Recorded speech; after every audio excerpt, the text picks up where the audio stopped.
Jayanti, Botanical Cotton versus ITO. As per section 1A, agriculture income. Income derived from selling, sampling, and seedling grown in nursery alone shall be deemed to be agriculture income. Subsequently, operation at the supply of fertilizer, supply of soil, engaging horticulture in and issuing of plant, making pitch and other related activities carried out in the assessee's nursery, but in client side cannot be treated as secondary operation and hence not agricultural income. Okay.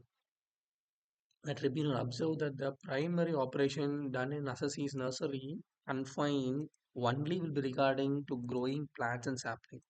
Subsequent operation, that is supply of fertilizer, supply of oil, soil, engaging horticulturist, issuing plants, making pits and other related activities, even assuming its secondary operation has never carried out in assessee's necessary but the client site. Plants and saplings are planted in the client sites and becoming property of the client. Therefore, the assessee role is only to tend these plants and saplings.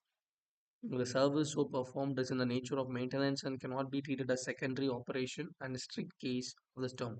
The tribunal held that the income derived from the assessee by activities other than sale of plants raised in their own necessary, it's not a nature of agriculture income for falling within the definition of section 218 of IT18.